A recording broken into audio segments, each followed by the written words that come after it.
Please, Rick. You're scaring the baby. Charlotte's scream cut through the night as crystal shattered against the imported marble wall of their pristine kitchen. Charlotte Hartwell stood at 7 months pregnant in her million-dollar home, watching her husband's face transform into something she didn't recognize.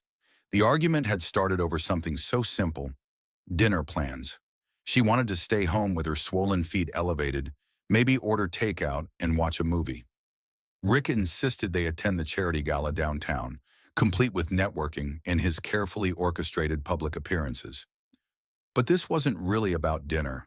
This was about control, and Rick's grip had been tightening around her neck like a noose for months now. "Don't be so dramatic, Charlotte," Rick snarled, using her full name like a weapon. He only called her Charlie when he wanted something.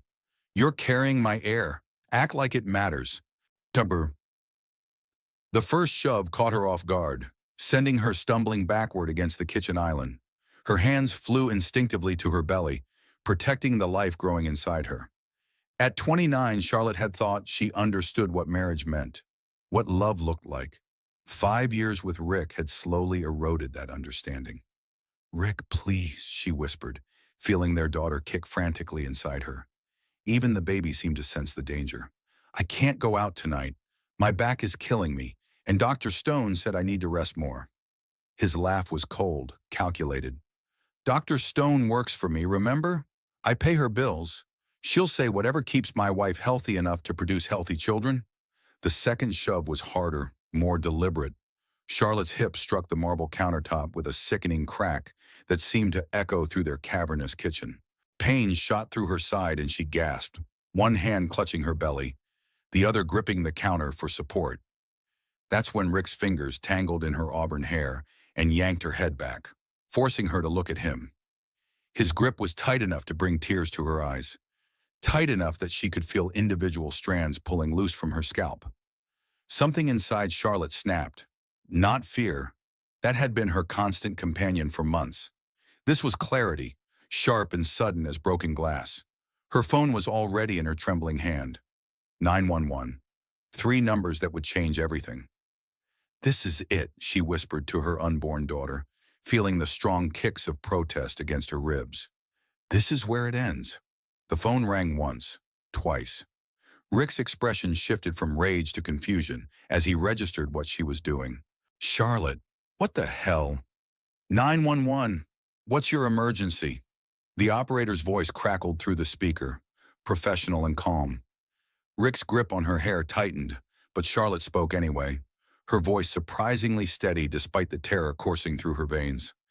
"My husband just assaulted me. I'm 7 months pregnant, and I need help immediately." Rick's face went white, then red, then something worse, calculating. She watched in real time as he switched personas, from the man who just grabbed her by the hair to the charming tech mogul who gave TED Talks about innovation and the future of artificial intelligence. "Charlotte, honey," he said, his voice suddenly gentle, practiced. "You're having pregnancy hormones. You know how emotional you get. Hang up the phone." But Charlotte saw him clearly now. She saw every expensive gift that had come with an apology, every exotic vacation that had followed a misunderstanding, every time he'd convinced her she was being too sensitive, or dramatic, or hormonal. The operator's voice came through again. "Ma'am, are you there? Are you safe right now?" "My address is 4721 Maple Ridge Drive," Charlotte said, her voice growing stronger with each word. "Westfield Heights subdivision. I'm in the kitchen. My husband is here with me." Rick began pacing like a caged animal, running his hand through his perfectly styled hair. She could see him thinking, calculating, trying to figure out how to minimize the damage to his reputation. "Do you know what you're doing?" he hissed, keeping his voice low enough that the operator might not hear. "You're destroying everything we built together. Think about the baby's future, Charlotte. Think about what kind of life you can give her without me." Charlotte looked around at their designer furniture, the imported marble, the professional photographs of their perfect life that decorated every surface, the house that had slowly transformed from dream home to prison without her even noticing. "I am thinking about her future," she said, her free hand pressed protectively against her belly. In the distance, sirens began to wail. Rick stopped pacing, his face cycling through emotions. Panic, rage, calculation, and finally that practiced charm again. "Ma'am, officers are en route," the operator said. "Stay on the line with me until they arrive. Are you injured?" Charlotte touched her scalp where Rick had grabbed her hair. It was tender, sore, but not bleeding. "He pulled my hair. Hard. There might be bruising." "And you're pregnant?" "7 months. The baby's been kicking frantically since it started." Rick was staring at her now, his expression unreadable. "5 years," he said softly. "5 years of giving you everything. This house, that car, those clothes, that jewelry. Everything you're wearing, I bought for you. Everything you are, I made you." The sirens were getting louder now, closer. Red and blue lights began to flash through their floor-to-ceiling windows, painting the white walls in alternating colors. Charlotte walked toward the front door, phone still pressed to her ear, Rick trailing behind her like a shadow. "Ma'am, are the officers outside now?" "Yes," Charlotte said, and without hesitation, she opened the front door before they even knocked.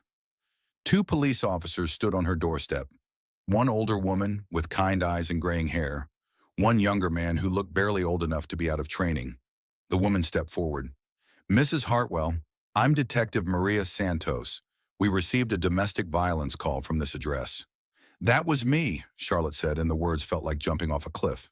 "I called you." Rick appeared beside her, suddenly the picture of concern. His expensive suit was perfectly pressed, his hair styled just so, his expression worried but controlled. "Officers, I'm Rick Hartwell," he said, extending his hand in that practiced gesture she'd seen him use 1,000 times in business meetings. "I think there's been a misunderstanding. My wife is 7 months pregnant, and her emotions have been quite volatile lately. You know how it is."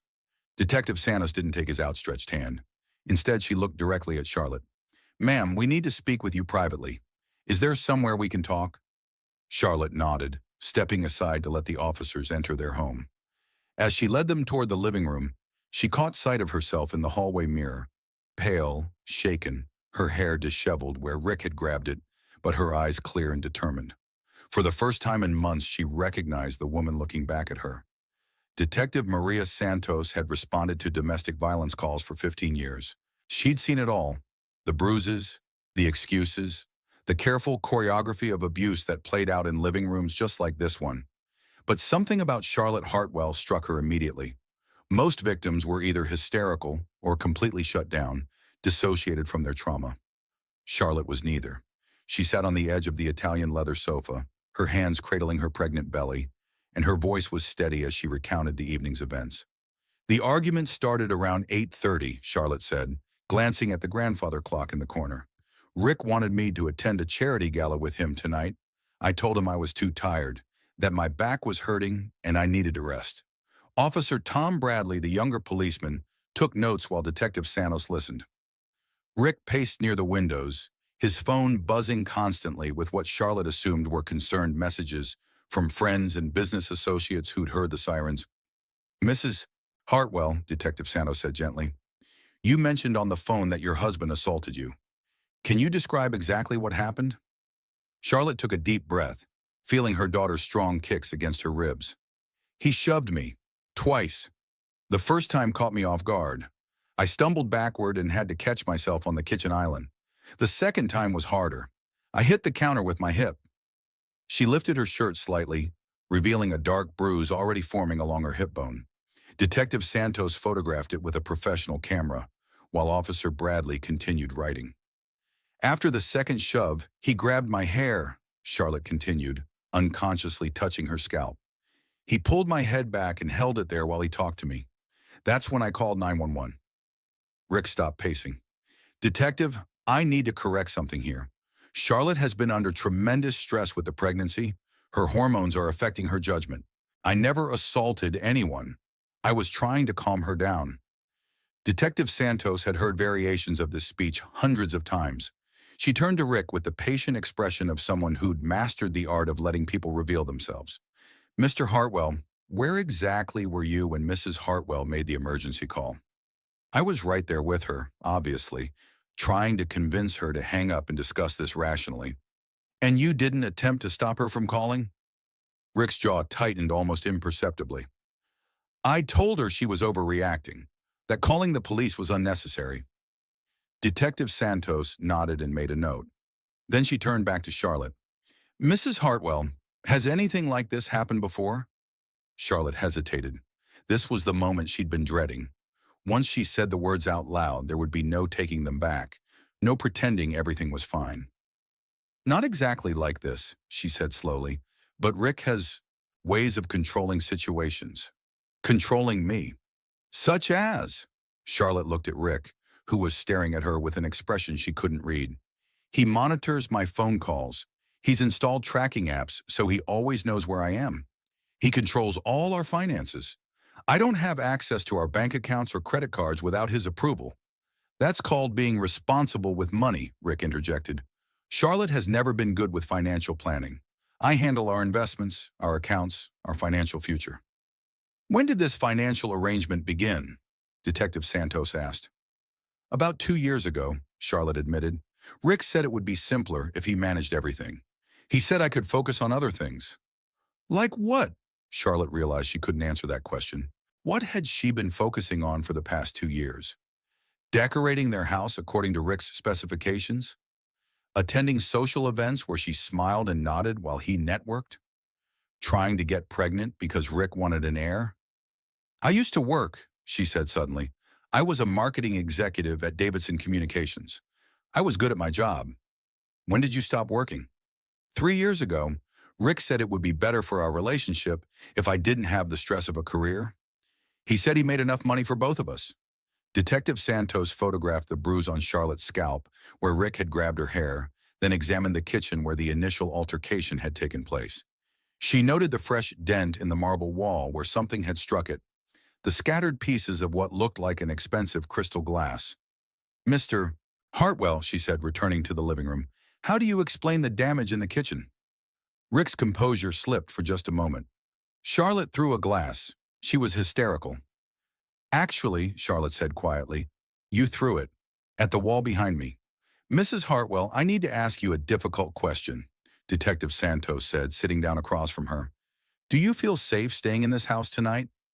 Charlotte looked around at their multi-million-dollar home, the designer furniture Rick had chosen, the art collection he'd curated, the life he'd built around them, both like an elaborate cage.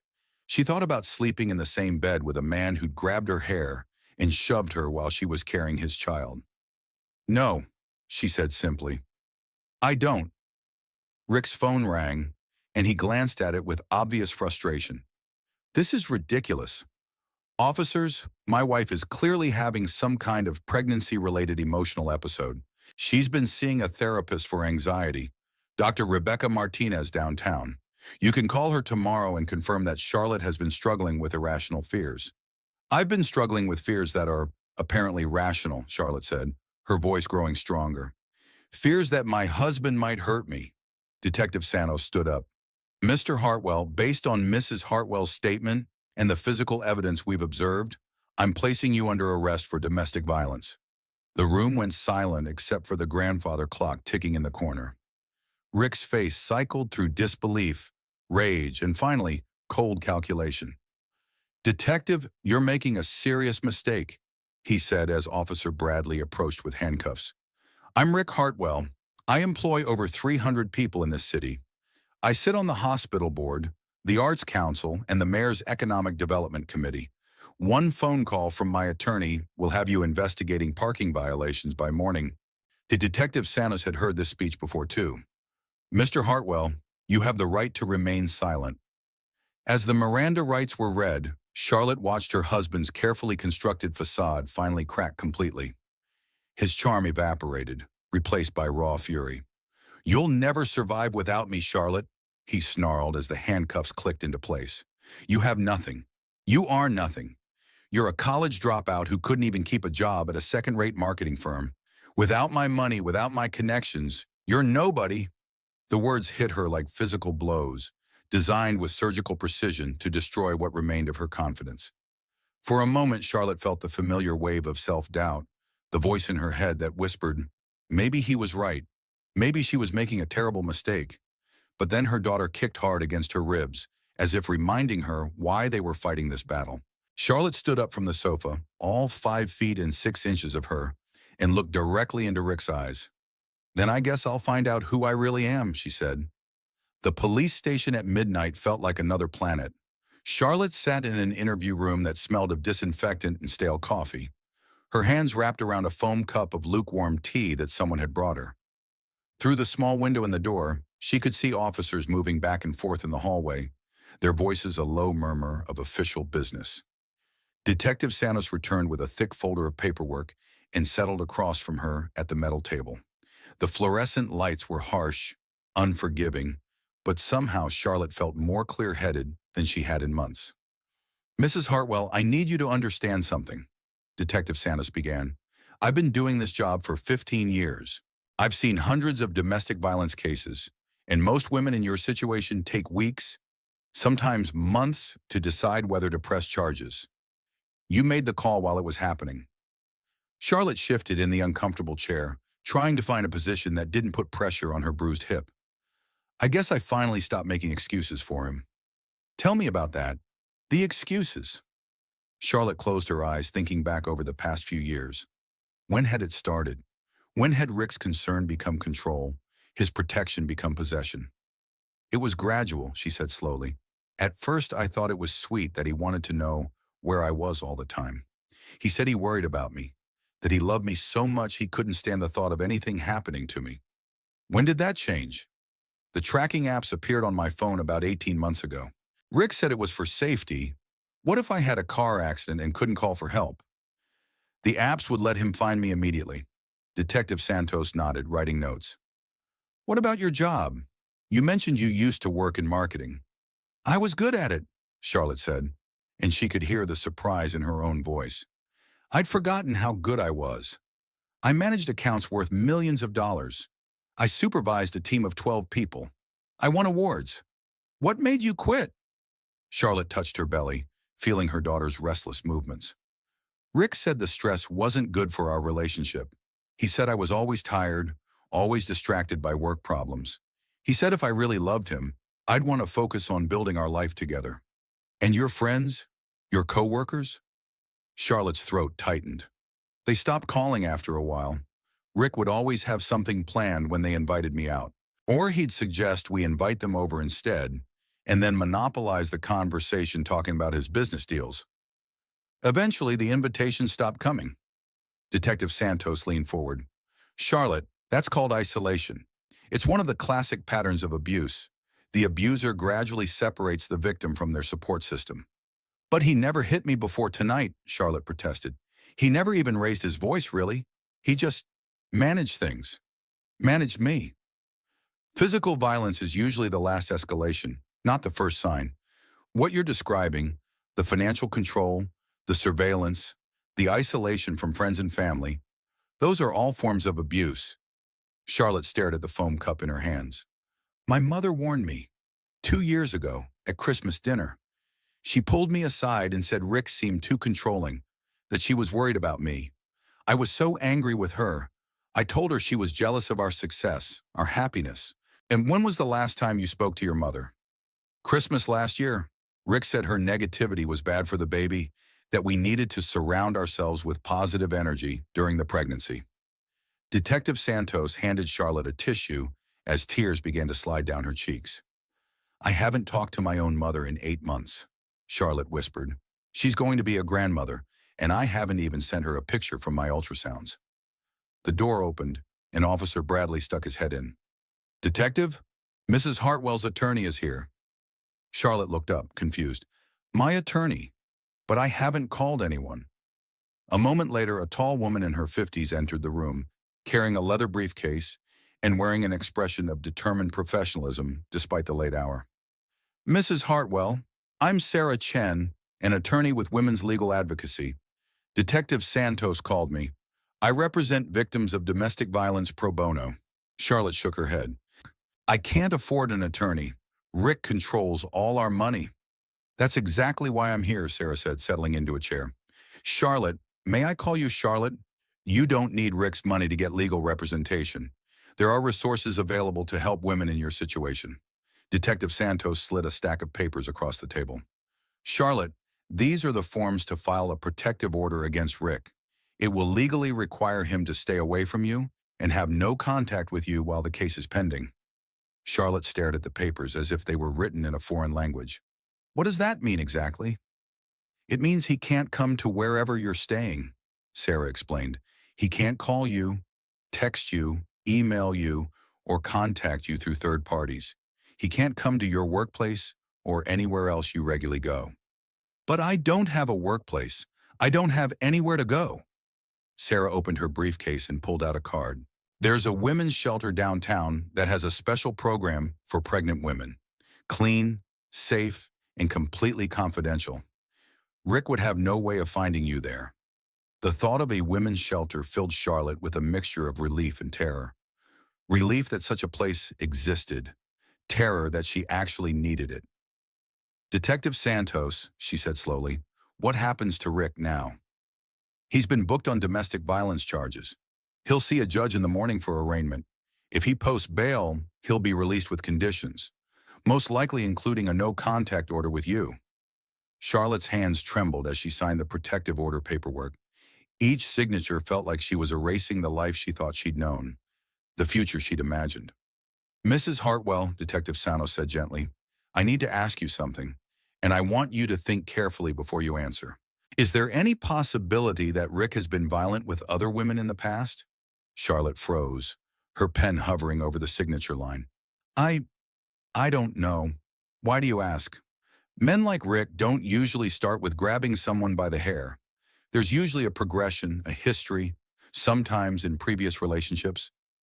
Charlotte thought about Rick's ex-girlfriend, Monica, whom she'd met briefly at a company party years ago. Monica had seemed nervous around Rick, almost afraid.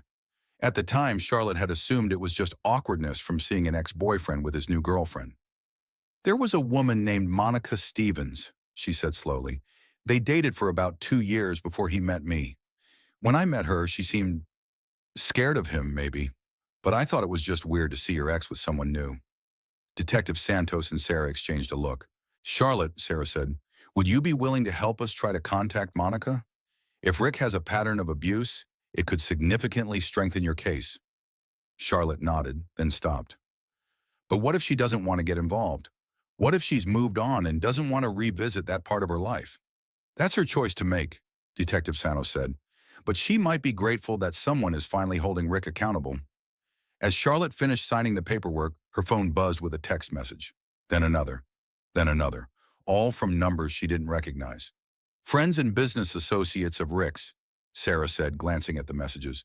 This is also typical. The abuser's social circle will often pressure the victim to drop charges, to work things out, to think about his reputation and career. Charlotte read one of the messages. Charlotte, this is David Morrison from the Country Club. I hope you'll reconsider this rash decision. Rick is a pillar of our community. Surely whatever happened can be worked out privately. Another. Charlie, it's Susan from Rick's office. Everyone here is shocked by tonight's news. Rick speaks so lovingly about you and the baby. Are you sure you understood his intentions correctly? Charlotte powered off her phone and looked at Detective Santos. How do I make this stop? You don't respond to any of them. You don't defend yourself or explain your decision. Sarah will handle any communication that needs to happen. Sarah stood up and handed Charlotte a business card. Charlotte, I need you to understand something. This is going to be difficult. Rick will use every resource at his disposal to discredit you, to make you seem unstable or vindictive. But you're not alone in this fight. Detective Santos gathered up the signed paperwork. Mrs. Hartwell, do you have somewhere safe to stay tonight? Charlotte looked around the sterile interview room, then down at her 7 months pregnant belly. 24 hours ago, she'd been in her designer kitchen, arguing about dinner plans. Now she was homeless, essentially penniless, and completely dependent on the kindness of strangers. The women's shelter, she said quietly.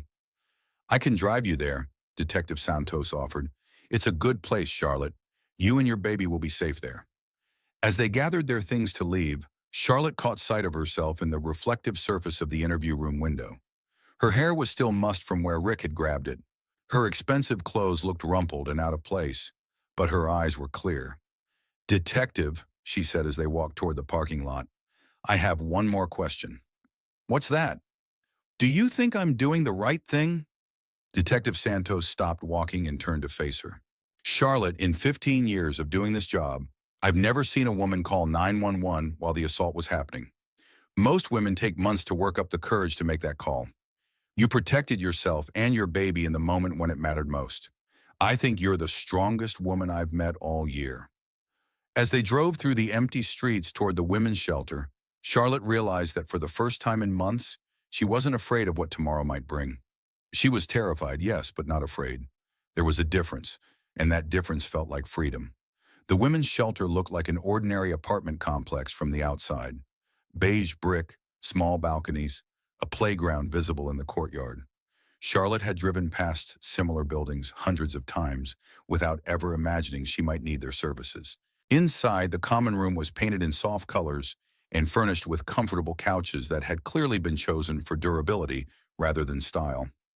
A few women sat watching late-night television, their children sleeping on blankets nearby. They looked up as Charlotte entered with Detective Santos, offering small nods of understanding rather than curiosity. "Mrs. Hartwell, I'm Janet Rodriguez, the night supervisor," said a woman in her 40s with kind eyes and graying temples. "Detective Santos called ahead. We have a room ready for you." Charlotte's room was small but clean, a single bed, a dresser, a chair by the window. The bathroom was down the hall, shared with 3 other women. After months in Rick's mansion, with its marble bathrooms and walk-in closets, the simplicity felt strange, but not unwelcome. "I don't have anything with me," Charlotte realized aloud. "No clothes, no toiletries, nothing." "We have emergency supplies," Janet assured her. "Tomorrow, if you'd like, one of our advocates can help you arrange to get some of your belongings from your house. But for tonight, we'll make sure you have everything you need." Detective Santos handed Charlotte her business card. "Call me if you need anything, or if you remember anything else that might be important for the case." "And Charlotte?" "Yes? Get some sleep. Tomorrow's going to be a big day." After Detective Santos left, Charlotte sat on the narrow bed staring at the blank walls. Outside her window, she could hear traffic from the highway and the distant sound of someone's television. It was so different from the tomb-like silence of Rick's house, where the only sounds were the hum of expensive appliances and the grandfather clock marking time. Her daughter kicked hard against her ribs, making Charlotte gasp. "I know, sweetheart," she whispered, rubbing her belly. "Everything's different now, but we're safe. That's what matters." Janet knocked softly on the doorframe. "Charlotte, I brought you some things." She carried a small bag with basic toiletries, a comfortable nightgown, and a package of crackers. "The crackers are for morning sickness," Janet explained, "though at 7 months you might be past that." "Thank you." Charlotte accepted the bag gratefully. "Janet, can I ask you something?" "Of course." "How many women come here because of their husbands?" Janet sat in the chair by the window. "About 60% of our residents are leaving marriages or long-term relationships.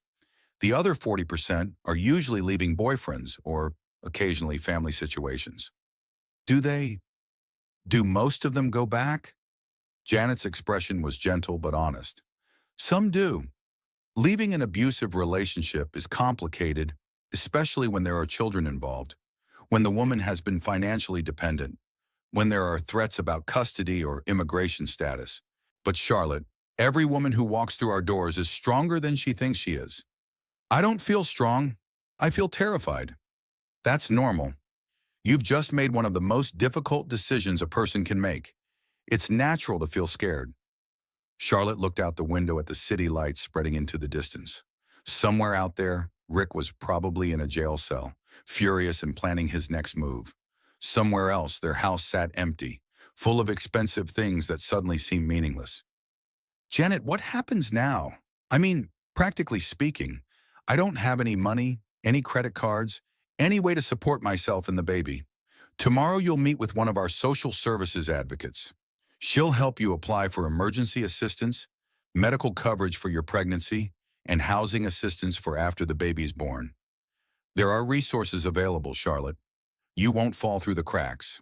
After Janet left, Charlotte changed into the provided nightgown and lay down on the narrow bed. The mattress was firm, Nothing like the luxury pillow top she'd grown accustomed to, but it felt safe in a way Rick's bed never had. Her phone, which she'd turned back on briefly, showed 37 missed calls and over 200 text messages. Friends of Rick's, business associates, people from their social circle, all wanting to know what was happening, all subtly or not so subtly, suggesting she reconsider her actions. One message stood out from the others. It was from Hannah Walsh, her former best friend and co-worker from Davidson Communications. "Charlie, I saw the news. If you need anything, anything at all, call me. I've been worried about you for so long. You're braver than you know." Charlotte stared at the message, remembering how close she and Hannah had been before Rick gradually convinced her that her work friendships were shallow and competitive. Hannah had tried to maintain contact, but Charlotte had slowly let the friendship fade, believing Rick's subtle suggestions that Hannah was jealous of their happiness. Another message caught her attention, this one from a number she didn't recognize. "Mrs. Hartwell, this is Dr. Rebecca Stone's office. We saw the police report mentioned you're pregnant. If you need medical care or have any concerns about your pregnancy after tonight's incident, please call us immediately, day or night." Charlotte realized she hadn't even thought about how the stress and trauma might affect the baby. She pressed her hands against her belly, feeling for movement. Her daughter obliged with a strong kick that was somehow reassuring. The door opened quietly, and a young woman about Charlotte's age peered in. "I'm sorry to bother you," the woman whispered. "I'm Maria. I'm in the room next door. I heard you come in tonight and wanted to check if you needed anything." "I'm okay, thank you. I'm Charlotte." Maria stepped into the room. She was petite with dark hair and intelligent eyes that held a wariness Charlotte recognized. "First night?" Charlotte nodded. "It's the hardest night," Maria said. "After that, it gets easier. Not easy, but easier." "How long have you been here?" 3 weeks. I left my boyfriend after he broke my wrist. He said it was an accident, that he was just trying to grab my arm to stop me from leaving during an argument." Maria held up her hand, which was still in a light cast. "I'm sorry."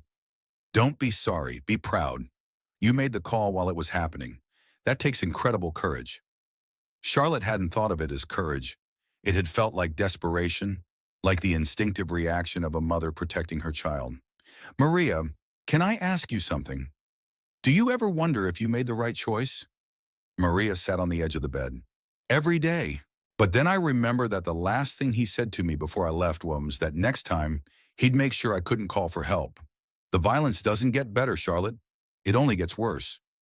They talked for another hour, sharing stories and fears and hopes for the future. Maria was a teacher who'd been on administrative leave since the incident, but she'd been promised her job back when she was ready to return. She had family in California who were helping with legal fees. "The advocates here are amazing," Maria said as she prepared to return to her room. "They helped me understand that what happened wasn't my fault and that I deserve better. They'll help you too." After Maria left, Charlotte lay in the darkness, listening to the unfamiliar sounds of the shelter settling around her. Women's voices murmuring in other rooms, children coughing, the elevator dinging as the night supervisor made her rounds. She thought about Rick, probably lying awake in his jail cell, plotting his legal strategy.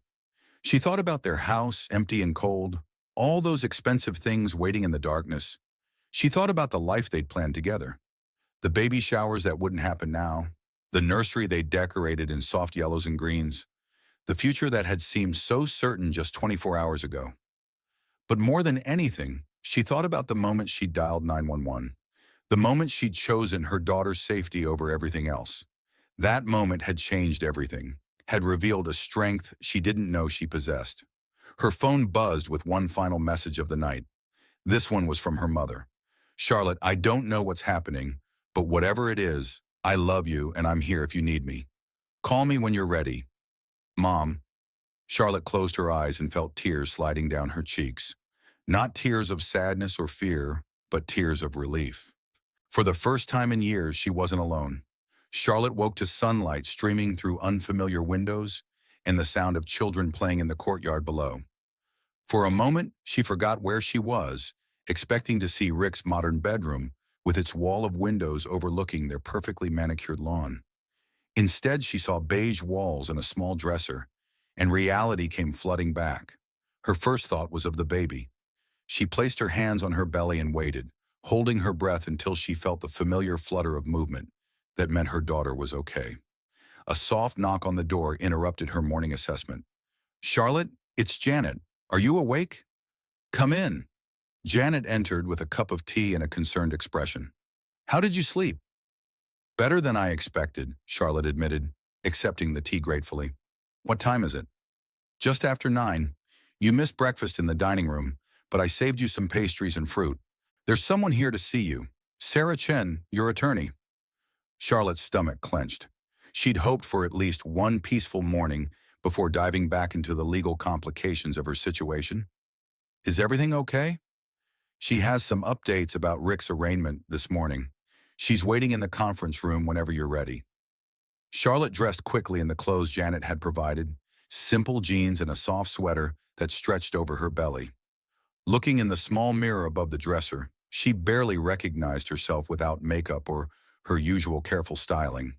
But she looked real, more real than she had in months. Sarah was waiting in the conference room with coffee and a stack of papers. She looked up as Charlotte entered, her expression serious but not grim. "Good morning, Charlotte. How are you feeling?" "Overwhelmed," Charlotte said honestly, settling into a chair. "But okay. I have news from Rick's arraignment. He's been released on bail with a no-contact order that mirrors your protective order. He's legally required to stay at least 500 feet away from you at all times." Charlotte felt a chill despite the warm tea. "So he's free?" "For now." His attorney immediately started making noise about your mental state, about pregnancy hormones affecting your judgment, standard defense tactics in domestic violence cases. "What kind of noise?" Sarah consulted her notes. "They're claiming you've been receiving psychiatric treatment for anxiety and depression, that you have a history of irrational behavior, that Rick was simply trying to calm you down when you became hysterical." Charlotte's face burned. She had been seeing Dr. Martinez for anxiety, but only because Rick had convinced her that her growing unease in their marriage was a personal failing she needed to fix. "Charlotte, I need to ask you about Dr. Martinez. What kind of treatment have you been receiving?" "Talk therapy, mostly. Rick suggested I see her about 6 months ago. He said I seemed anxious all the time, that it wasn't healthy for the baby." "What did you discuss in your sessions?" Charlotte thought back to her appointments with Dr. Martinez. "I talked about feeling isolated, about missing my job, about feeling like I'd lost myself somehow. Dr. Martinez kept asking about my support system, about my relationship with Rick." "What did she conclude?" "She said my anxiety seemed situational rather than clinical. She recommended I reconnect with old friends, maybe consider going back to work part-time after the baby was born. When I told Rick about her suggestions, he said she didn't understand our situation, that she was trying to undermine our marriage." Sarah made notes as Charlotte spoke. "Did Dr. Martinez ever suggest that your anxiety might be related to your relationship with Rick?" "Not directly, but she asked a lot of questions about how I felt when Rick was around versus when he wasn't. She asked about my decision-making process, whether I felt free to make choices about my daily life. Charlotte, would you be willing to sign a release allowing me to speak with Dr. Martinez? Her assessment could actually support our case rather than Rick's defense." "You think so?" "A therapist who can testify that your anxiety was situational and related to your home environment would contradict Rick's claim that you have ongoing mental health issues that affect your judgment." Charlotte signed the release, then Sarah moved on to more practical matters. "We need to discuss your immediate needs: housing, income, medical care. The shelter is temporary. Most residents stay 30 to 60 days while they get back on their feet. I don't have anywhere to go after that. Rick owns our house outright, and I haven't worked in 3 years. I don't even have a current resume." "Let's tackle these one at a time. First, housing. There are several transitional housing programs for pregnant women and new mothers. They provide furnished apartments for up to 18 months while you establish independence." "What about income?" "You're eligible for emergency assistance while the divorce is pending. It's not much, but it will cover basic needs. More importantly, we need to discuss a spousal support and property division." Sarah pulled out a thick document. "This is the prenuptial agreement you signed before your marriage. Have you ever read through it carefully?" Charlotte shook her head. "Rick's lawyer explained it to me before our wedding. He said it was standard, just protecting both of our assets in case of divorce. Charlotte, this prenup is extremely one-sided. According to this document, you would leave the marriage with almost nothing. No claim to the house, the cars, the investment accounts, or Rick's business interests. Charlotte felt sick. So I really would have nothing. Not necessarily. Prenuptial agreements can be challenged in court, especially when there's evidence of duress, lack of independent legal counsel, or domestic violence. The fact that Rick isolated you financially and then became physically abusive could void significant portions of this agreement. Sarah leaned forward. Charlotte, I'm going to ask you a difficult question. Are you prepared for Rick to fight dirty? Because that's what's going to happen. What do you mean? He's already started. The mental health angle is just the beginning. He'll likely claim you're an unfit mother, that you're unstable and vindictive. He'll try to turn your friends and social circle against you. He'll use every resource at his disposal to discredit you and minimize his financial obligations. Charlotte thought about the dozens of messages on her phone, the pressure from Rick's friends and business associates. He's already started that too. Good. That means you know what to expect. The key is not to engage. Don't respond to calls or messages from anyone in Rick's circle. Don't try to defend yourself or explain your side of the story. Let me handle all communication. There was another knock on the conference room door, and Janet peered in. Charlotte, your mother is here. Charlotte's breath caught. My mother? Here? Grace Whitmore? She says she drove all night from Cincinnati. Charlotte looked at Sarah, who nodded encouragingly. Family support is crucial in cases like this. If your mother is willing to help, that's a significant advantage. A moment later, Grace Whitmore hurried into the conference room, her graying hair pulled back in a hasty ponytail, her clothes wrinkled from the long drive. She looked older than Charlotte remembered, more fragile, but her eyes were bright with determination. Charlie, she said, and Charlotte burst into tears. Grace crossed the room in 3 steps and wrapped her daughter in a fierce hug, careful of her pregnant belly. Oh, sweetheart, I'm so sorry. I'm so sorry I wasn't there when you needed me. Mom, I was horrible to you. I chose Rick over family. I believed him when he said you were jealous of our happiness. Hush, Grace said, stroking Charlotte's hair. That's what abusers do. They isolate their victims from anyone who might help them see clearly. I never stopped loving you, and I never stopped hoping you'd realize you deserve better. Sarah discreetly left them alone for their reunion. Mother and daughter held each other and cried for the relationship they'd lost, and the grandchild Grace had never been allowed to celebrate. Mom, Charlotte finally said, pulling back to look at her mother's face. I'm having a daughter, your granddaughter. She's due in 2 months. Grace's face lit up despite her tears. A granddaughter. Charlie, she's going to be beautiful and strong, just like her mother. I don't feel strong. I feel like I've made a mess of everything. Grace took Charlotte's hands in hers. Leaving Rick was the strongest thing you've ever done. It took courage I'm not sure I would have had at your age. What am I going to do, Mom? I don't have any money, any job skills that are still relevant, any idea how to be a single mother. You're going to take it one day at a time, Grace said firmly, and you're not going to be alone. I may not have much money to offer, but I have time, and I have love, and I have 40 years of experience raising a daughter who turned out pretty wonderful despite her temporary lapse in judgment about men. Charlotte laughed despite her tears. I missed you so much. I missed you too. Now tell me everything.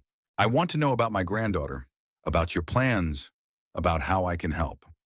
As Charlotte filled her mother in on the past 24 hours, she felt something she hadn't experienced in years, unconditional support. Grace didn't judge or lecture or say, I told you so. She just listened and offered practical help and reminded Charlotte that she was loved. By the time Sarah returned to the conference room, Charlotte felt steadier, more grounded. She had her mother back, her daughter kicking strongly inside her, and a team of advocates fighting on her behalf. Rick had money and connections and a carefully constructed public image, but Charlotte had something he'd tried to destroy and failed. People who loved her unconditionally and a strength she was only beginning to discover. Jake Morrison's law office occupied the 3rd floor of a renovated brick building downtown, with tall windows overlooking the courthouse square. Charlotte sat across from him 3 days after leaving Rick, Grace holding her hand as they navigated the brutal mathematics of divorce.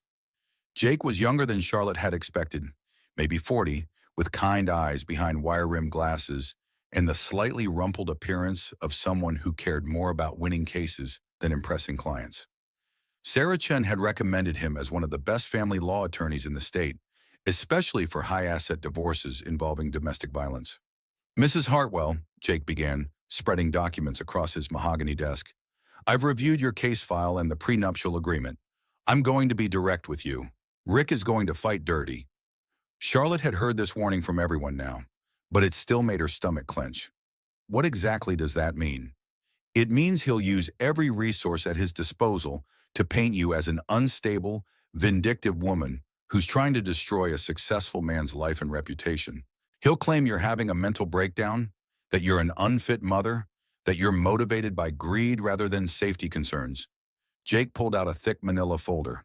He's already started. His legal team filed motions yesterday requesting psychological evaluations for both you and the baby after she's born. They're also requesting a restraining order preventing you from speaking to the media about your relationship. Can they do that? They can file whatever they want. Whether a judge will grant it is another matter entirely. But Charlotte, you need to understand, Rick has significantly more resources than we do.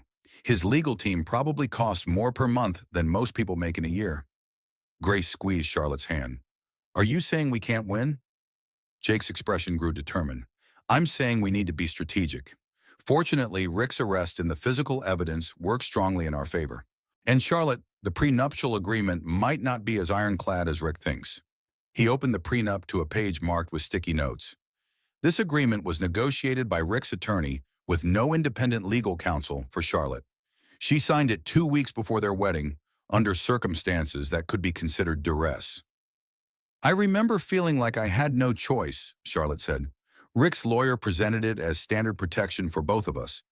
But when I asked questions, he kept saying we needed to finalize everything quickly for the wedding timeline. Jake made notes. More importantly, prenuptial agreements can be voided when there's evidence of domestic violence.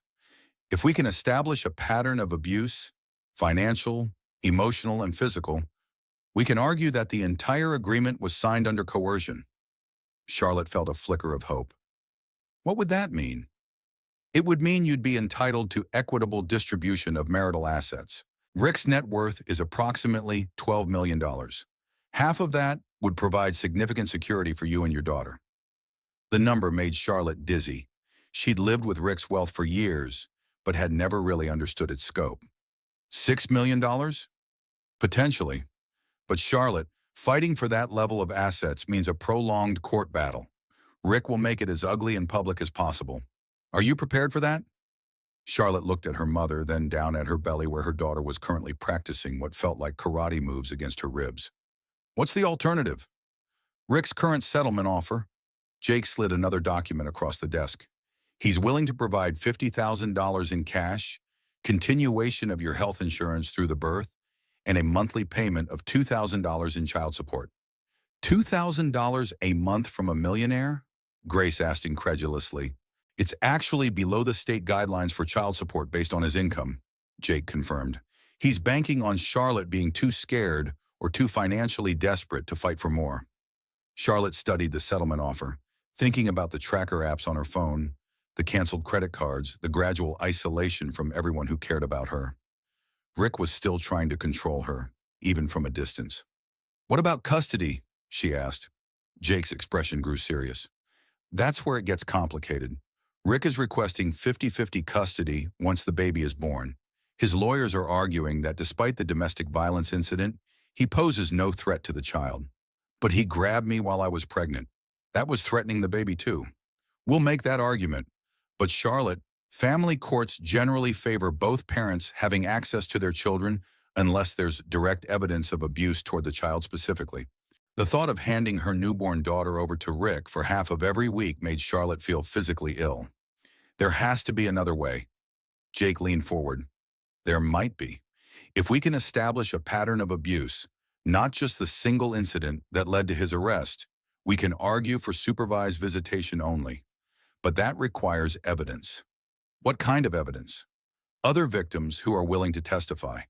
documentation of controlling behavior, medical records showing the impact of stress on your pregnancy, witnesses to his behavior patterns.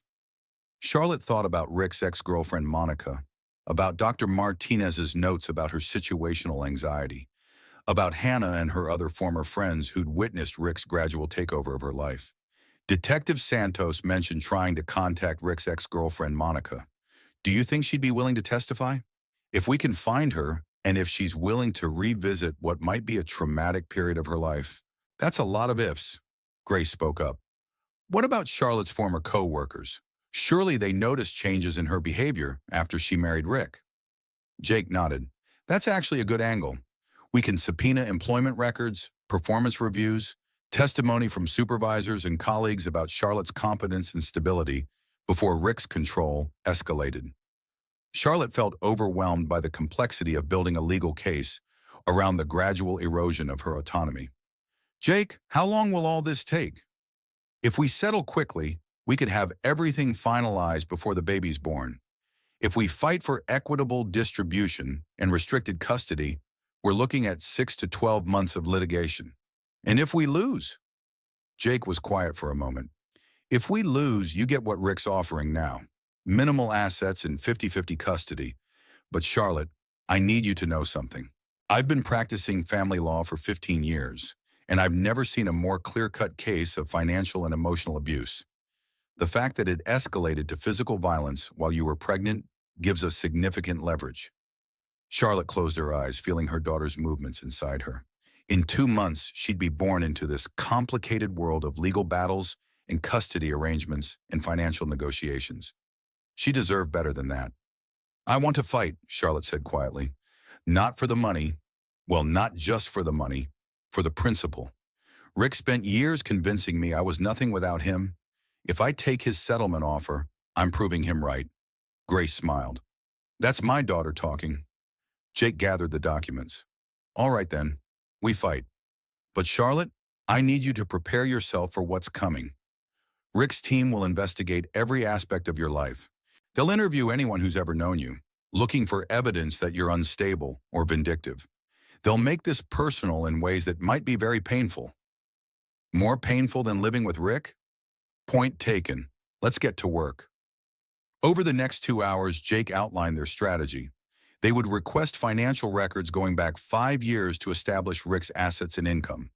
They would subpoena Rick's medical records to look for any history of violence or anger management issues. They would interview Charlotte's former colleagues and friends to document the changes in her behavior and social connections after her marriage. Most importantly, they would work with Detective Santos to try to locate Monica Stevens and any other women who might have experienced Rick's controlling behavior.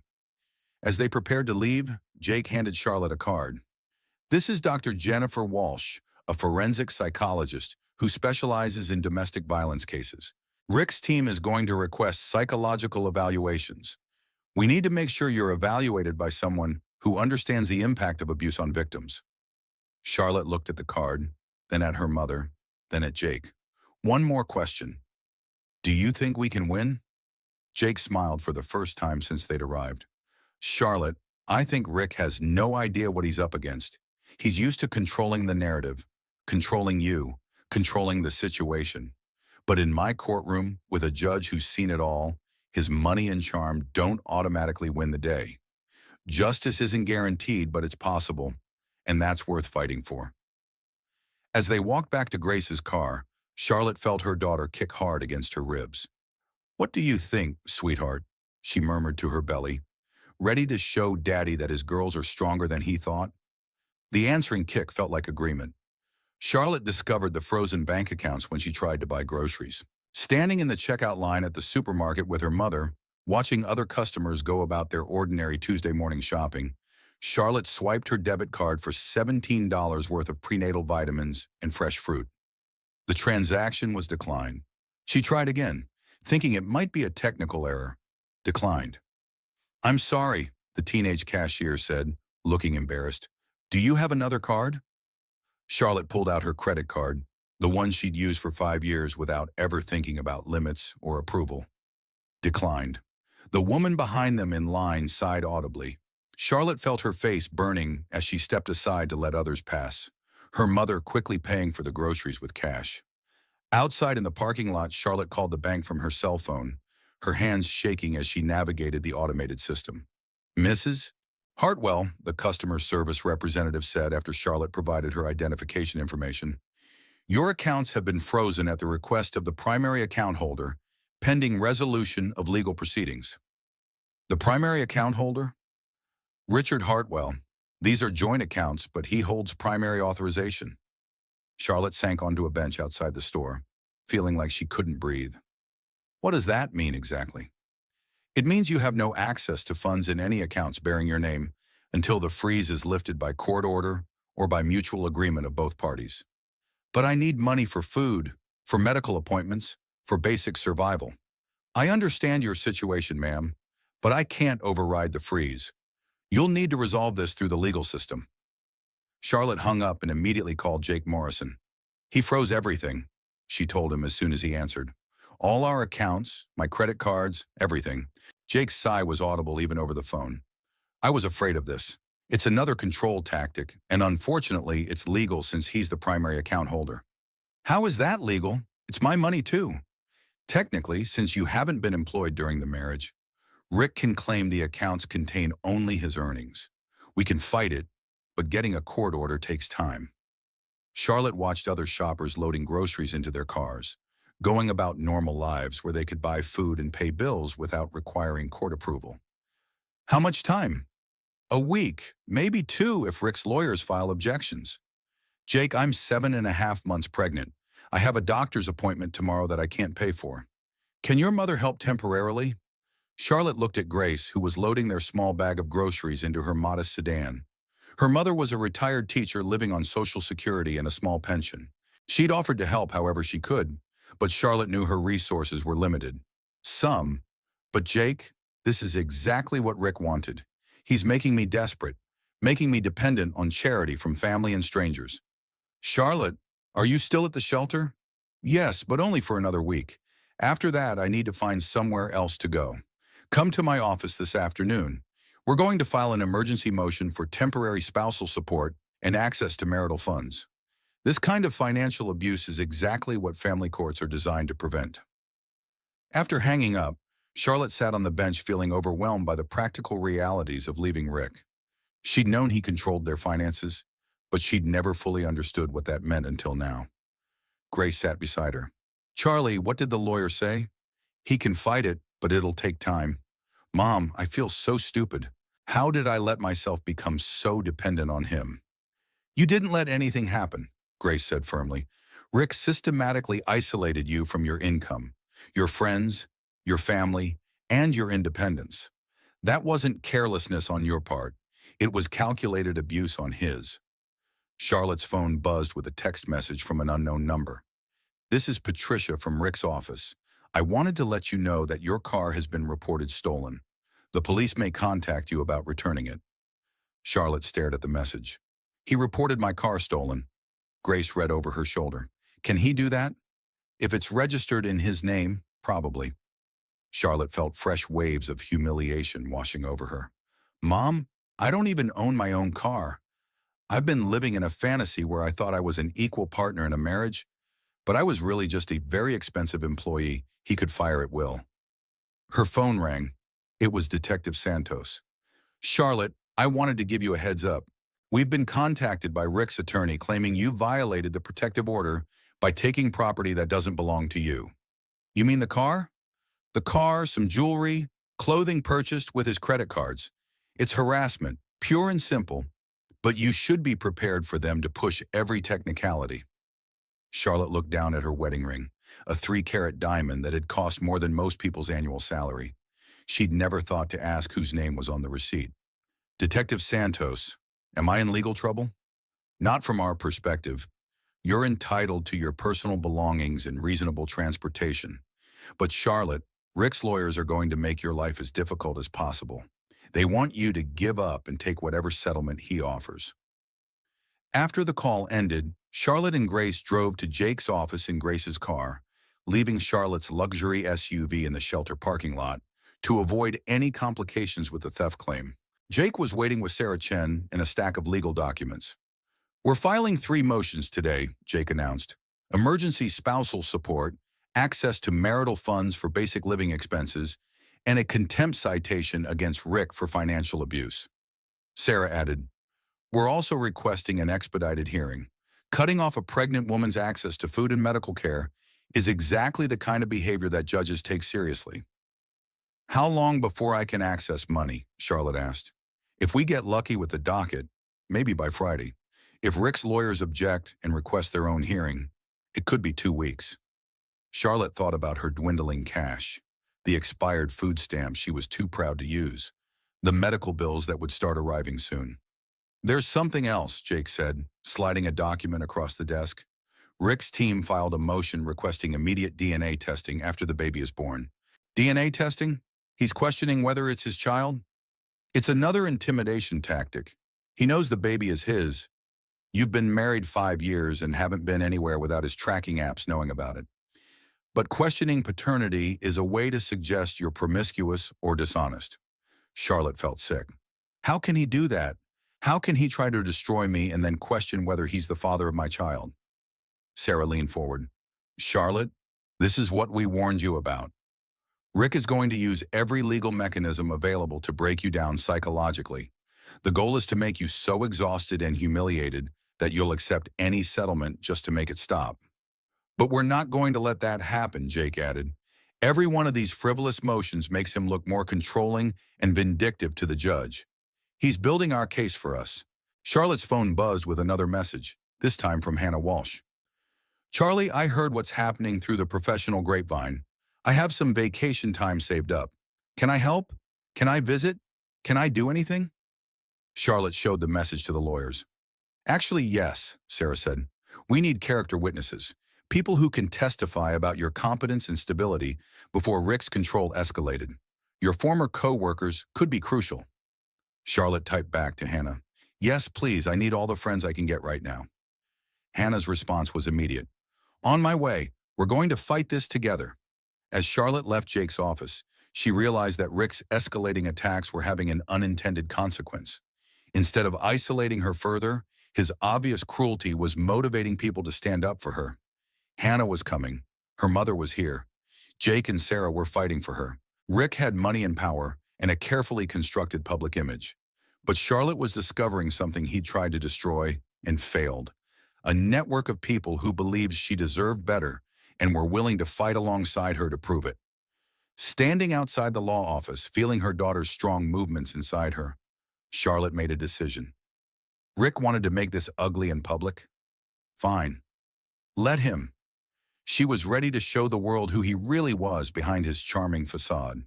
The war he'd started was about to become a battle he couldn't control. The support group met every Thursday evening in the basement of St. Mark's Episcopal Church, a circle of folding chairs arranged under fluorescent lights that flickered occasionally. Detective Santos had given Charlotte the address, suggesting she might find it helpful to talk to other women who'd experienced similar situations.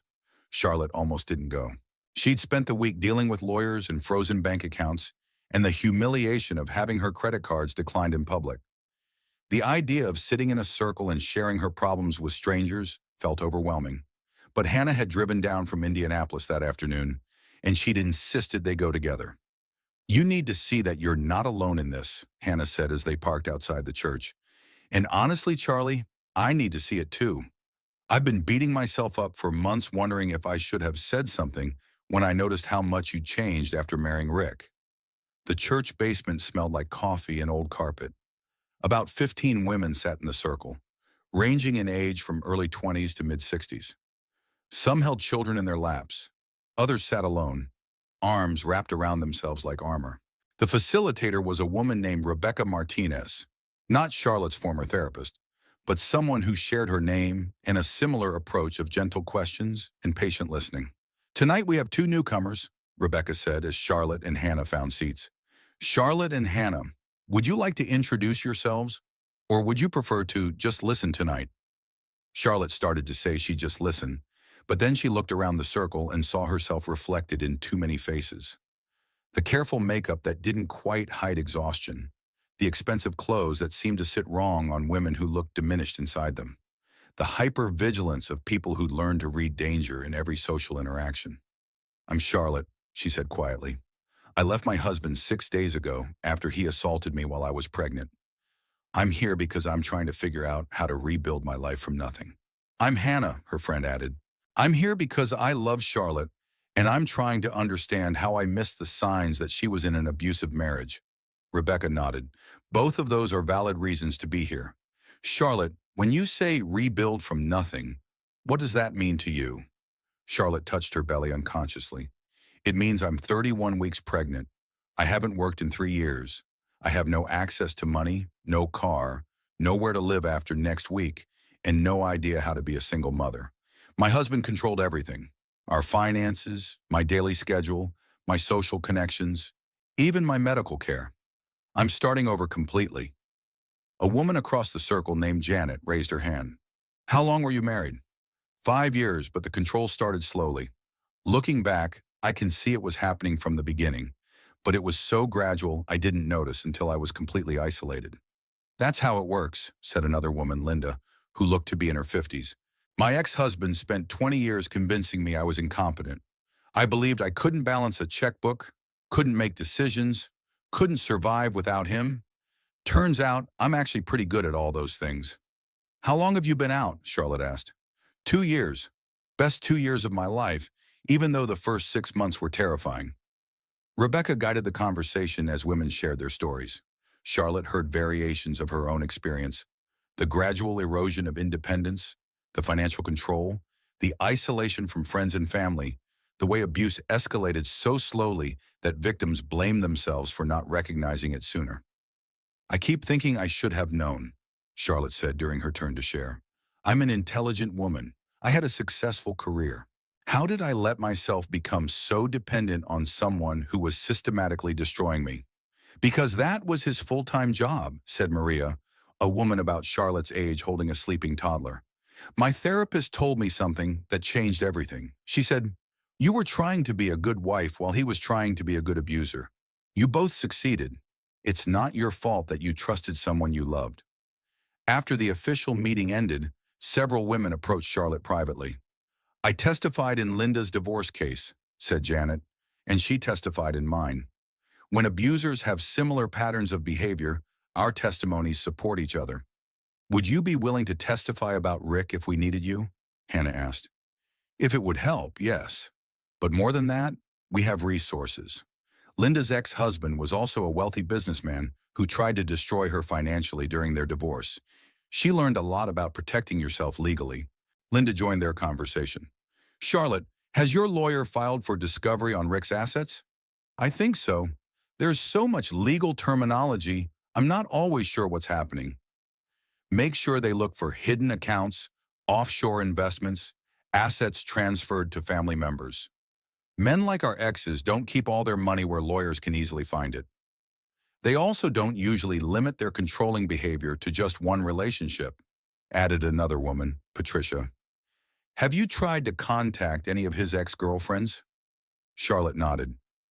"My lawyer's trying to find Monica Stevens, the woman he dated before me, but we don't know if she'll be willing to talk."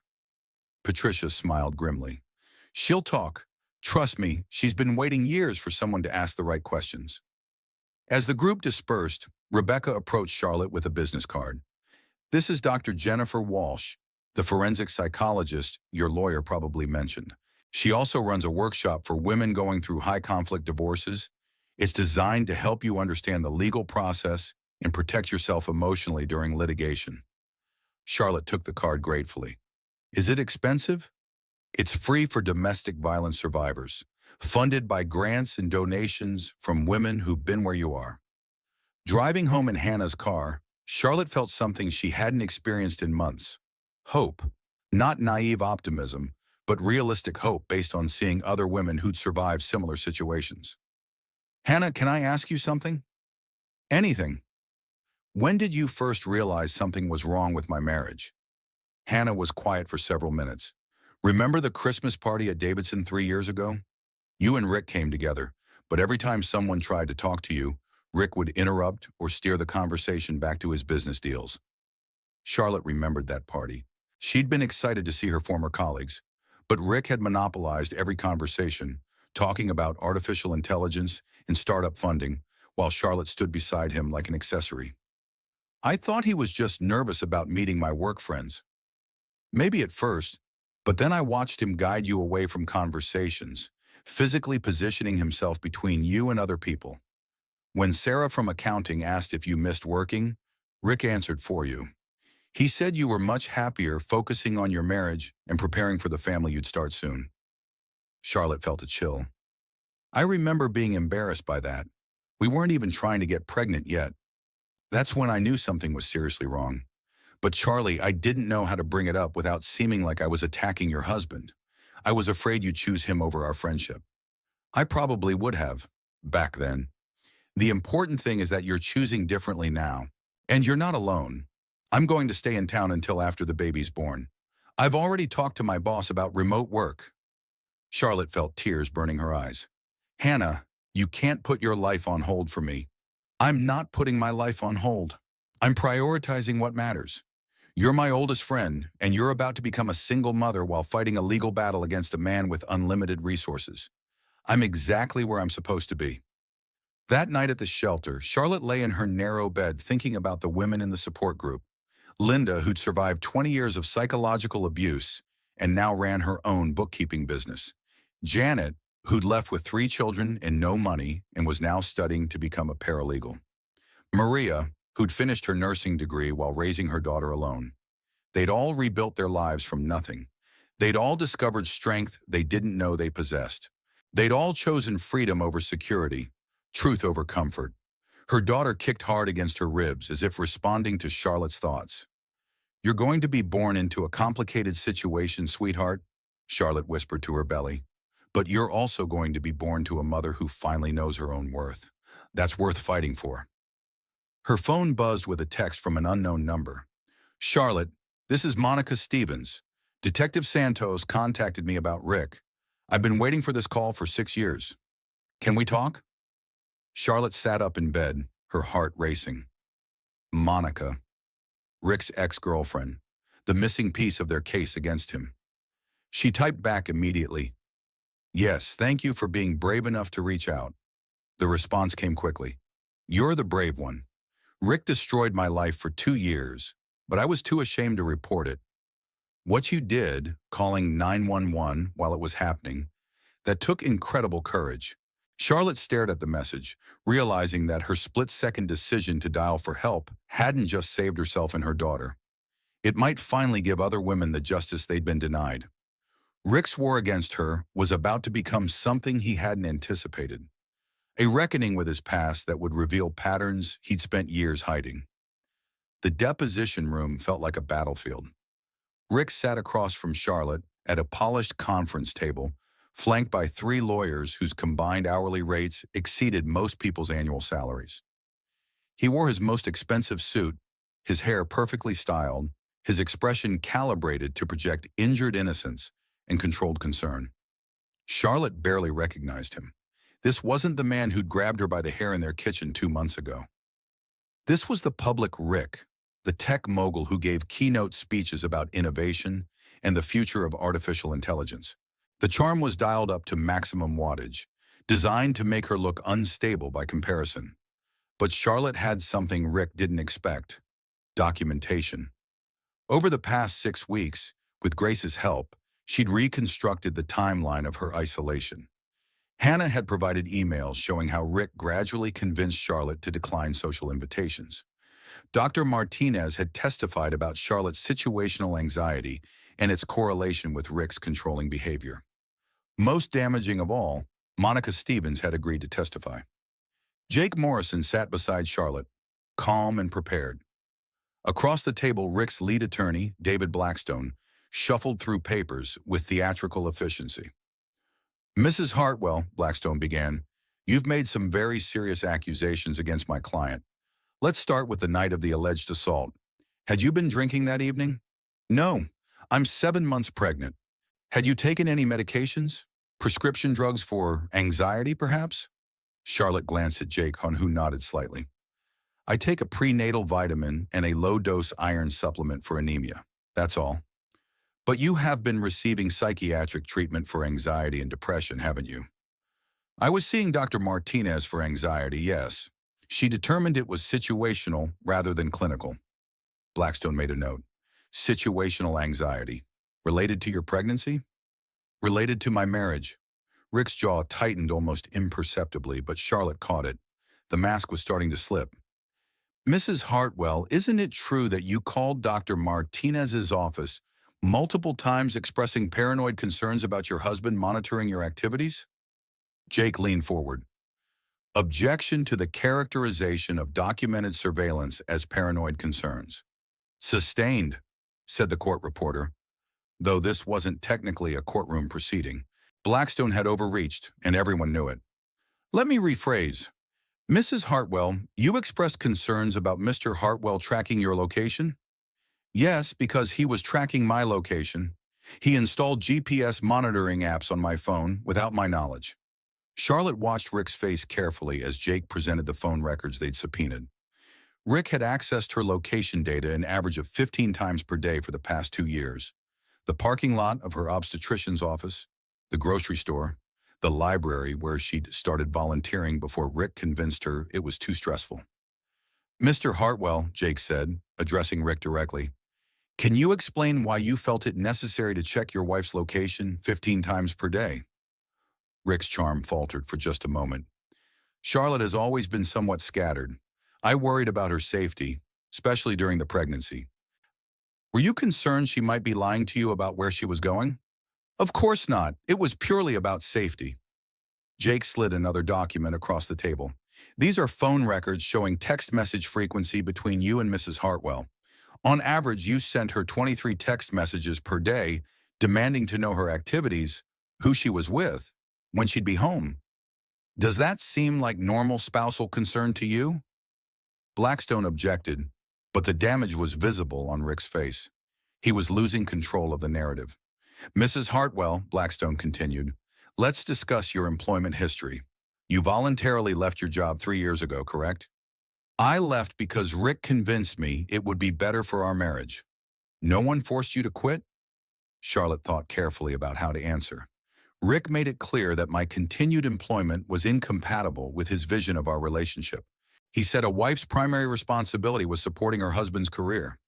And he supported you financially throughout your marriage. He controlled me financially. I had no access to bank accounts, credit cards, or investment information. I received an allowance for household expenses. An allowance of how much? Charlotte felt her face burn. $300 per month. The number hung in the air like an accusation. Rick, worth $12 million, had given his wife the equivalent of minimum wage for groceries and personal expenses. Did you consider this arrangement unfair? Blackstone asked.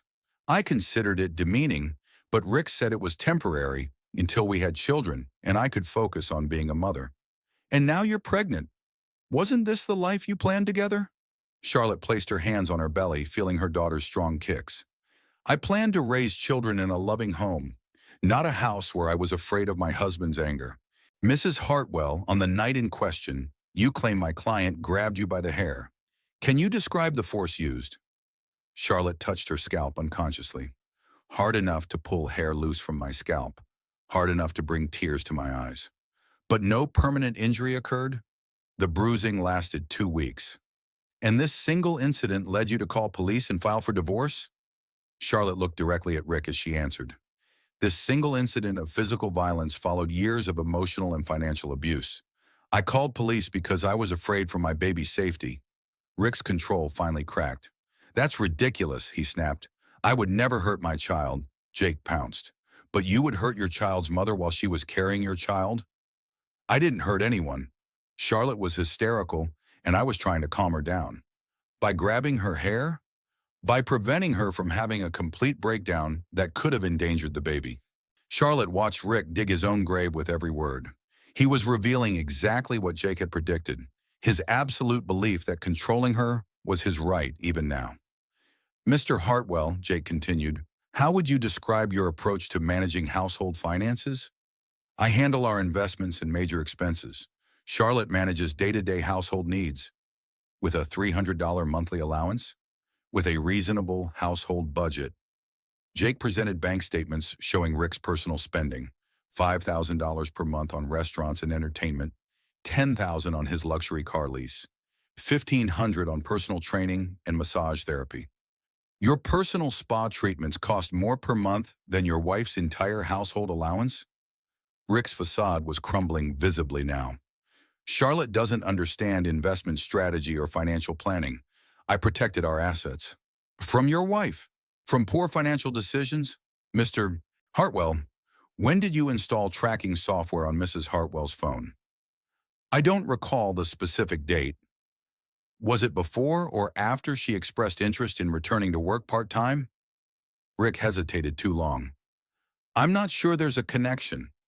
The installation date was March 15th of last year. Mrs. Hartwell had a job interview at Cameron Marketing on March 10th. Coincidence? Charlotte remembered that interview.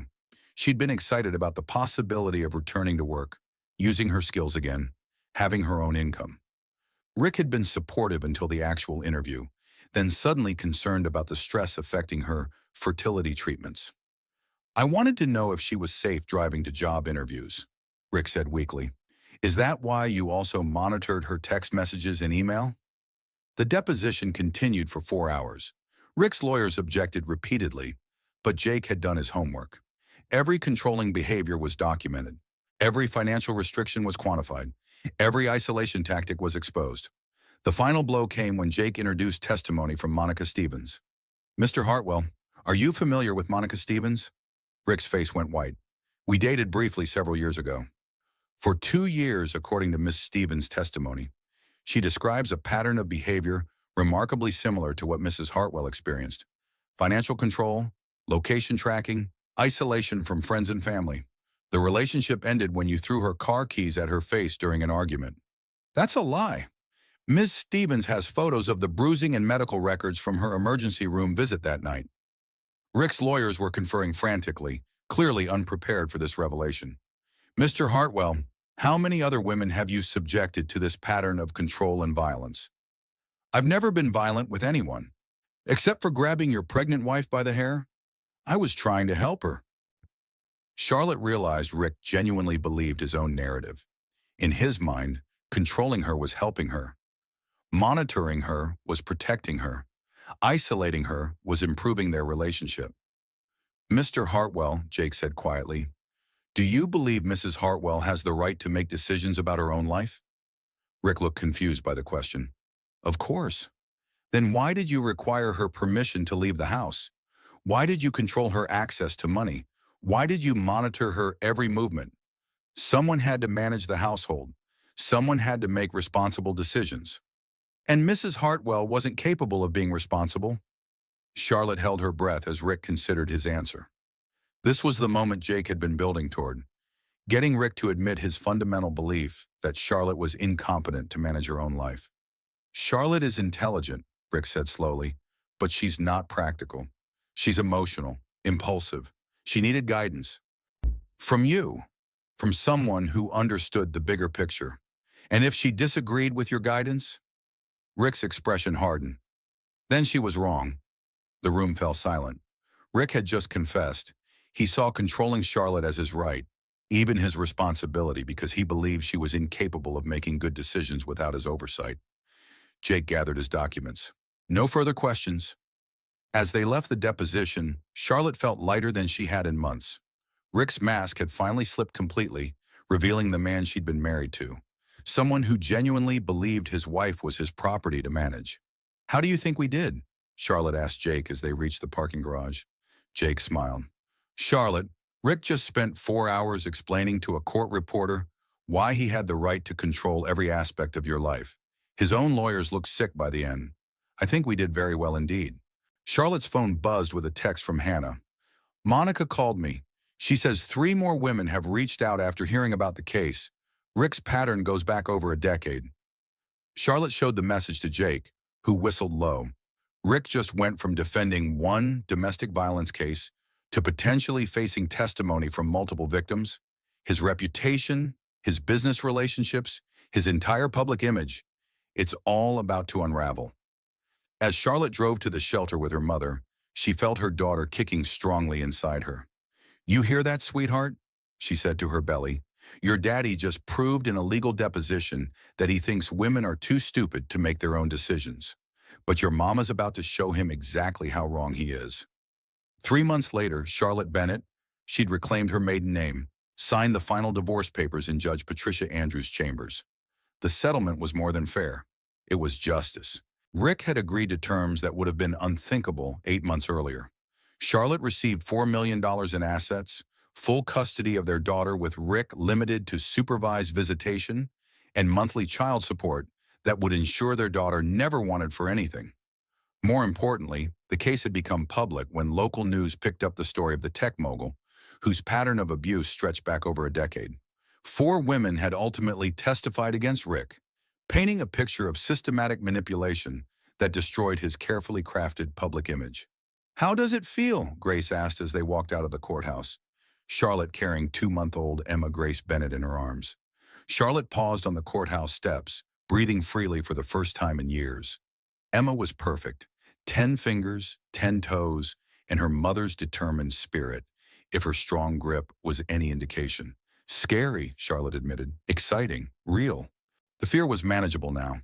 Not the constant terror of living with Rick, but the healthy nervousness of someone starting over. She'd found a townhouse in a good school district, nothing like Rick's mansion, but entirely hers. She'd enrolled in classes to update her marketing skills. Most importantly, she discovered that the woman Rick had spent years convincing was helpless was actually quite capable. Hannah was waiting by the car with surprising news. "Charlotte, you're not going to believe this. Cameron Marketing called. They want you back. With a promotion and flexible hours for new mothers. Apparently, your reputation in the industry is still solid." Charlotte shifted Emma to her other arm, feeling a flutter of excitement she hadn't experienced in years. "Really? They said they'd been hoping you'd return to work someday. When they heard about the divorce, they reached out to Hannah to see if you might be interested in freelance consulting while Emma's little." Charlotte looked down at her daughter, who was regarding the world with serious dark eyes that looked remarkably like her mother's. "What do you think, sweetheart? Ready to have a working mom?" Emma's response was to grab Charlotte's finger with surprising strength and refuse to let go. The apartment Charlotte had chosen was small compared to Rick's mansion, but every corner belonged to her. As she painted Emma's nursery in soft yellows and greens, colors she'd chosen herself, without consulting anyone, she thought about the woman who'd made that 911 call 9 months ago. She'd been terrified that night, afraid of Rick's anger and uncertain about the future. But she'd also been brave in a way she was only beginning to understand. She'd chosen her daughter's safety over her own security, truth over comfort, freedom over the familiar prison of Rick's control. The nursery was nearly finished when her phone buzzed with a text from an unknown number. "Mrs. Bennett, my name is Sarah Martinez. I saw your story in the news. My husband has been isolating me from my family and controlling our finances for 3 years. I'm pregnant and scared to leave, but seeing your courage has given me hope. Can you help me find resources?" Charlotte stared at the message, remembering her first night at the women's shelter, the support group meetings that had shown her she wasn't alone, the other women who testified against Rick despite their own pain. She set down her paintbrush and typed back, "Sarah, you're braver than you know for reaching out. Yes, I can help. You're not alone in this." Over the next hour, Charlotte connected Sarah with Detective Santos, with the women's shelter, with Sarah Chen's legal advocacy group. She shared resource lists and phone numbers, but more than that, she shared hope. "The hardest part is making the decision to leave," Charlotte told her over the phone as Emma slept peacefully in her crib. "But once you do, you'll discover strength you didn't know you had, and you'll discover that there are people ready to help you rebuild your life." After the call ended, Charlotte walked to Emma's crib and looked down at her sleeping daughter. Emma had been born into a world without Rick's control, without the constant tension that had filled their house. She would grow up watching her mother make decisions, manage finances, pursue goals, and build relationships based on mutual respect rather than fear. "You know what, baby girl?" Charlotte whispered. "I think we're going to be just fine." Emma stirred slightly, as if responding to her mother's voice, then settled back into peaceful sleep. Charlotte's phone buzzed with another message, this one from Monica Stevens. "Charlotte, I started a support group for Rick's other victims. We meet monthly, and we're working with domestic violence organizations to help other women recognize the warning signs. Would you be interested in joining us? Charlotte smiled, remembering the support group meetings that had helped her understand she wasn't alone. The circle was expanding, women helping women, survivors becoming advocates. She typed back, "Yes, count me in." As Charlotte finished painting the nursery, she realized that Rick's attempt to destroy her had actually revealed something he'd spent years trying to hide: her own strength. He'd isolated her from friends, and she'd rebuilt those relationships stronger than before. He'd cut off her access to money, and she'd discovered her own earning potential. He tried to convince her she was nothing without him, and she'd proven that she was everything she needed to be. The townhouse was quiet except for the soft sounds of Emma sleeping and the distant hum of traffic. It was peaceful in a way Rick's mansion had never been, filled with love rather than fear. Charlotte's phone rang one final time. It was Jake Morrison with news about Rick's business. Three of his major investors pulled out after the trial, Jake reported. His company stock has dropped 60%, and there are rumors of a federal investigation into his business practices. Apparently, the pattern of control extended beyond his personal relationships. Charlotte felt a mixture of sadness and satisfaction. She'd never wanted to destroy Rick's life, but she'd needed to protect her own. Sometimes those two things were inseparable. "Jake, do you think he'll ever understand what he did wrong?" Jake was quiet for a moment. "I think Rick genuinely believes he was helping you, protecting you, managing your life for your own good. Men like him rarely develop the self-awareness to recognize their behavior as abusive." "What about supervised visitation with Emma?" "The court-appointed supervisor says Rick spends most visits talking about his business deals and legal troubles rather than interacting with Emma. She's too young to understand now, but eventually she'll recognize the difference between someone who loves her and someone who sees her as a possession." After hanging up, Charlotte checked on Emma one more time, then settled into the rocking chair she'd bought with her own money, earned from her own work, chosen according to her own preferences. She pulled out her laptop and began working on a presentation for Cameron Marketing. Ideas for a campaign targeting professional women returning to work after having children. It felt good to use her brain again, to solve problems and create strategies, and remember how competent she was at things Rick had convinced her she couldn't handle.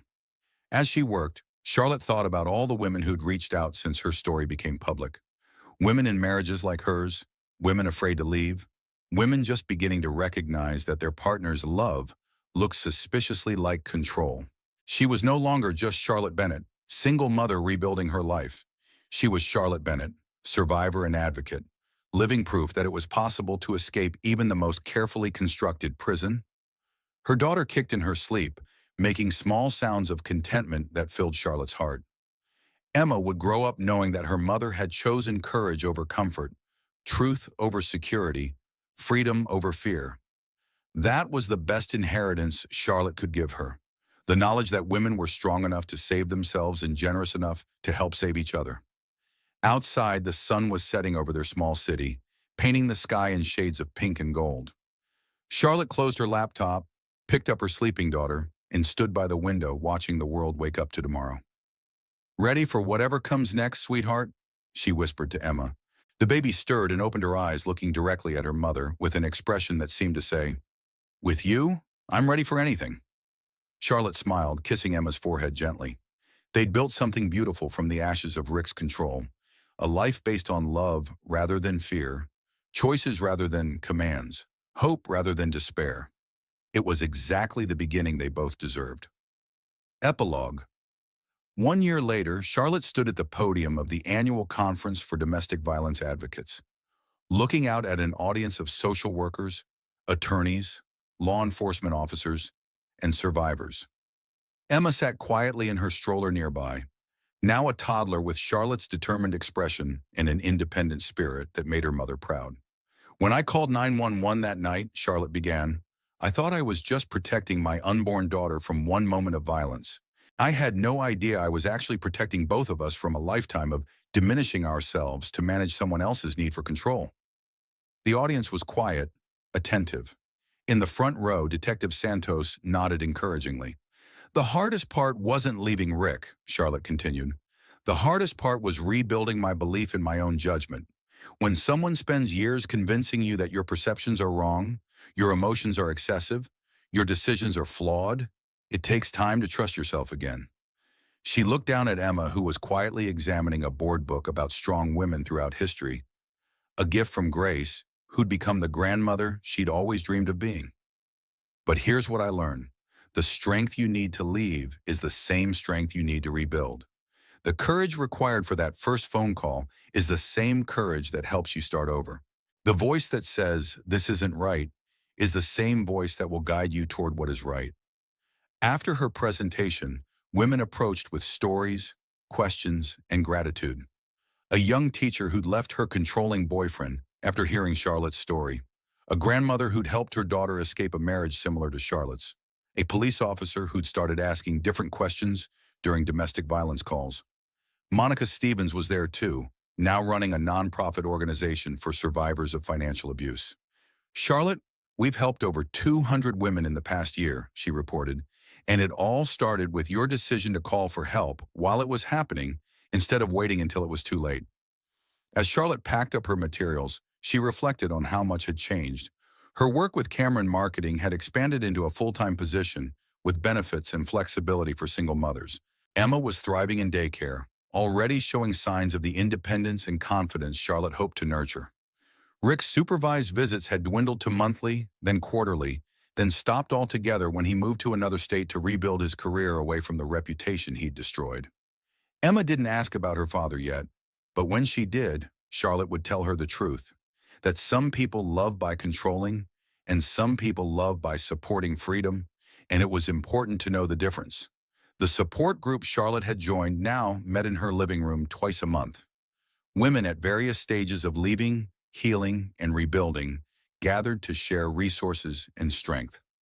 Last week, they'd celebrated Janet's graduation from paralegal school and Maria's promotion to head nurse. "The most important thing I can tell other women," Charlotte had said during that meeting, "is that leaving isn't the end of your story. It's the beginning of the story you get to write yourself."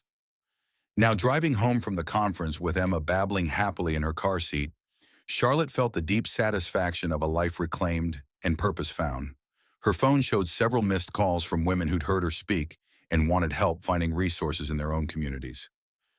She'd call them back after Emma's bedtime, offering hope and practical guidance and the reminder that they were stronger than they knew.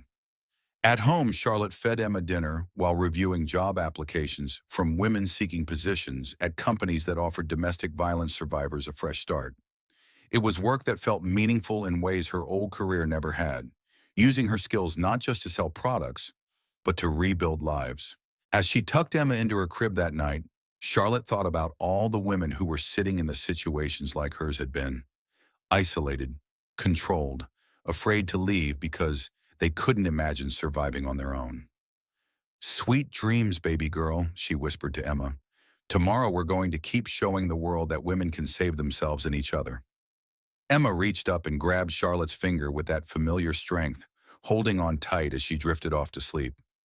Charlotte smiled, remembering the night she'd first felt that grip, in the hospital delivery room, when Emma had arrived healthy and strong despite everything they'd been through together. Even as a newborn, Emma had seemed to understand that they were a team, that they would face whatever came next together. Now, watching her daughter sleep peacefully in the home they'd built together, Charlotte knew that Rick's attempt to break her had actually revealed her unbreakable core. He tried to convince her she was nothing, and instead she discovered she was everything she needed to be. Outside their townhouse, the city settled into evening quiet. Other single mothers were tucking their children into bed. Other survivors were making plans for better tomorrows. Other women were finding the courage to make difficult phone calls and hard choices and life-changing decisions. Charlotte's story was one of thousands, but it was also uniquely hers. Proof that love shouldn't hurt, that strength could be quiet, and that sometimes the most courageous thing you could do was refuse to accept less than you deserved. She turned off the nursery light and headed to her own room, where her laptop waited with emails from women seeking help and organizations requesting her advocacy. Tomorrow would bring new challenges and new opportunities to turn her pain into purpose. But tonight, Charlotte Bennett slept peacefully in her own home, in her own bed, making her own choices about her own life, exactly as it should be. The woman who'd once been convinced she was nothing without Rick Hartwell had become someone even better. Herself, fully realized and freely chosen, strong enough to save herself and generous enough to help others do the same. In the end, that was the greatest victory of all.